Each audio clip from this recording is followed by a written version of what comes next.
Good morning everyone. Welcome to Global A1 Institute of Paramedical Science Pataudi. Myself Damanpreet Kaur. तो hello nursing aspirants, आज हम लेके आए हैं आपके लिए एक बहुत ही बढ़िया सी खुशखबरी कि ऐसे स्टूडेंट्स जो नर्सिंग ऑफिसर की पोस्ट के लिए जी तोड़ लगा के अपनी मेहनत कर रहे हैं, तो उन सभी बच्चों के लिए है ये गुड न्यूज़ कि एक बहुत बड़ी वैकेंसी जो आपके KGMU की जो आपकी वैकेंसीज़ है, जो आपका KGMU है वो आपका कहाँ है? लखनऊ में है. तो उसकी जो एक बहुत बड़ी वैकेंसीज़ हैं नर्सिंग ऑफिसर की, उनके जो एप्लीकेशंस फॉर्म है वो रिलीज़ हो चुका है, ऑफिशियल नोटिफिकेशंस है वो आउट हो चुका है, तो इसके जो फॉर्म्स हैं वो स्टार्ट हो चुके हैं. तो आप जल्दी से जाके आप अपने फॉर्म भरिए. आप लास्ट डेट का इंतज़ार बिल्कुल मत कीजिए. आप अभी जाइए और जाके आप अपने इस फॉर्म को फिल कीजिए.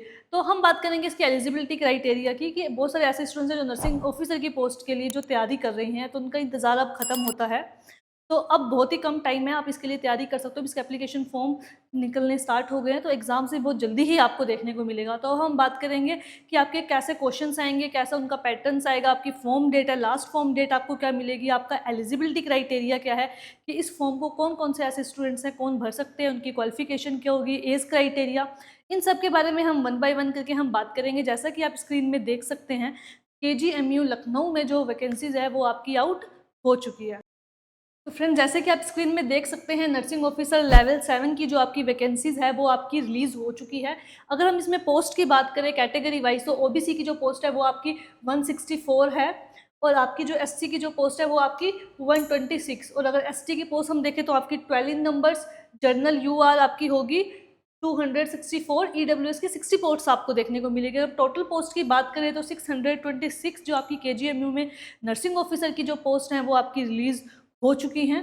तो स्टूडेंट्स, अगर हम बात करें इसकी क्वालिफिकेशन क्राइटेरिया की ऐसे कौन कौन से स्टूडेंट्स हैं जो इस फॉर्म को फिल कर सकते हैं, तो फर्स्ट है, अगर आपने BSc नर्सिंग कर रखी है या फिर आपने पोस्ट BSc नर्सिंग कर रखी है, आपका जो रजिस्ट्रेशन नंबर है वो आपका आ चुका है, आपका रजिस्ट्रेशन, तो आप इस फॉर्म को भर सकते हो. और आपकी जो पोस्ट BSc या फिर जो BSc नर्सिंग है वो आपकी INC से रिकॉग्नाइज्ड होनी चाहिए. अगर आपका जो रजिस्ट्रेशन है, आपकी जो नर्सिंग है यूनिवर्सिटी है वो आपकी INC काउंसलिंग से रिकॉग्नाइज्ड होनी चाहिए, तभी आप इसके लिए एलिजिबल होंगे.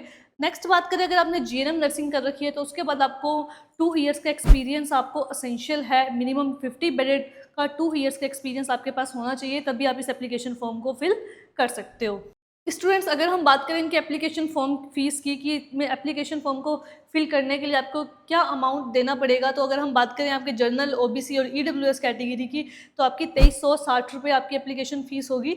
और SC और ST कैटेगरी वालों के लिए आपकी 1416 रुपीज़ ये आपकी एप्लीकेशन फ़ीस है. स्टूडेंट्स, अगर हम रिजर्वेशन की बात करें तो जो यूपी के कैंडिडेट्स हैं, ये रिजर्वेशन सिर्फ उन्हीं के लिए है. SC ST आपके जो EWS है, जितनी भी कैटेगरीज़ हैं, ये सब फॉर्म सिर्फ यूपी के कैंडिडेट्स ही हैं जो भर सकते हैं. अगर आप अदर किसी स्टेट से KGMU के फॉर्म्स को फिल कर रहे हो तो आप सारे जनरल कैटेगरी में ही काउंट किए जाओगे. अगर हम एज लिमिट्स की बात करें तो आपकी मिनिमम 18 ईयर्स होनी चाहिए एंड मैक्सिमम आपकी 40 ईयर्स होनी चाहिए. अगर आप 18 टू 40 के बीच में एज क्राइटेरिया में आते हैं तो भी आप इस एग्ज़ाम्स को आप दे सकते हैं. KGMU के जो फॉर्म को फिल करने की जो लास्ट डेट है वो आपकी कौन सी है? 31 मई. और अगर हम बात करें आपकी फी सबमिशन की, तो आपकी कौन सी होगी? 25 मई. तो आप 25 मई ही लास्ट डेट मान के चलिए, क्योंकि 25 मई के बाद आप फॉर्म फिल कर सकते हो, बट आपकी जो पेमेंट है वो आपकी सक्सेस नहीं होगी. तो 25 मई तक ही आपकी जो फ़ी की सबमिशन डेट है वो आपकी कब की है? 25 मई तक. तो आप 25 मई तक का इंतज़ार ना करें, आप अभी जल्दी से जाइए और अपने एप्लीकेशन फॉर्म्स को आप फिल कीजिए और देन आप अपनी तैयारी में लग जाइए कि आपको ज़्यादा से ज़्यादा आपको टाइम मैनेज करना आना चाहिए. काफ़ी सारे ऐसे स्टूडेंट्स होते हैं कि जिनकी तैयारी बहुत अच्छी होती है, बट उनका टाइम मैनेजमेंट नहीं होता है. तो उसके लिए आप क्या कर सकते हैं, आप काफ़ी सारी टेस्ट सीरीज़ आप ज्वाइन कर सकते हैं. अब आप ज़्यादा से ज़्यादा आप MCQ की प्रैक्टिस कीजिए और अपने टाइम को मैनेज करने की कोशिश कीजिए. अगर हम इसके एग्ज़ाम पैटर्न की बात करें तो इसमें आपको 100 क्वेश्चंस का एग्ज़ाम पेपर आपको देखने को मिलता है, जिसके लिए आपको 2 घंटे दिए जाएंगे. और इसमें जो 60% पोर्शन है वो आपका नर्सिंग का आता है और जो 40% आपका पोर्शन होगा वो आपका इसका आएगा नॉन नर्सिंग का. तो नॉन नर्सिंग में से आपको देखने को मिलेगा 60 मार्क्स आपके सब्जेक्ट्स के नर्सिंग पार्ट में से देखने को मिलेगा. 10 मार्क्स की आपको जनरल इंग्लिश देखने को मिलेगी एंड 10 मार्क्स की आपको जनरल नॉलेज के क्वेश्चन, 10 मार्क्स की आपको रीजनिंग एंड अदर 10 मार्क्स के आपको मैथमेटिकल्स एप्टीट्यूड्स के क्वेश्चंस देखने को मिलेंगे। तो फ्रेंड, जितना आपके लिए यहाँ पे नर्सिंग पोर्शन इंपॉर्टेंट है, उतना ही आपको नॉन नर्सिंग पे भी ध्यान देना पड़ेगा, क्योंकि 60% नर्सिंग है और जो 40% है वो आपका नॉन नर्सिंग का पार्ट है। तो फ्रेंड्स, इसमें जो कंपटीशन है नर्सिंग है वो तो सभी पढ़ के आते हैं। अगर कंपटीशन में आपको आना है तो आपको नॉन नर्सिंग में भी उतनी ही मेहनत आपको करनी पड़ेगी। तो अभी अपनी आप थ्योरी क्लियर कीजिए, देन आप अपने MCQs टाइप की रेगुलर कोशिश कीजिए, ज़्यादा से ज़्यादा आप अपनी टेस्ट सीरीज़ ज्वाइन कर सकते हैं।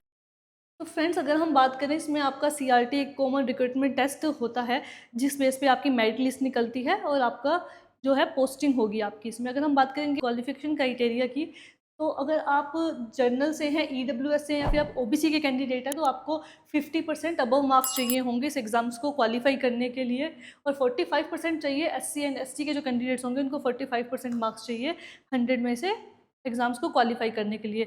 बाकी जो इसमें सिलेक्शन किन का होता है, सिलेक्शंस के लिए मेरिट लिस्ट निकलती है, जिसके अकॉर्डिंग आपका सिलेक्शन तय किया जाता है। तो स्टूडेंट्स, KGMU की जो नर्सिंग ऑफिसर की जो पोस्ट है, ये आपकी इंक्रीज़ भी हो सकती है। ये अगर अलग से कोई नोटिफिकेशन आता है, अगर पोस्ट बढ़ती है, तो आपको इसके लिए इन्फॉर्म कर दिया जाएगा। तो ऐसी बहुत सारी इन्फॉर्मेटिव वीडियोज़ के लिए आप हमारी वीडियोज़ को लाइक करें, ज़्यादा से ज़्यादा लोगों तक शेयर कीजिए और हमारे चैनल को सब्सक्राइब कीजिए। Thank you.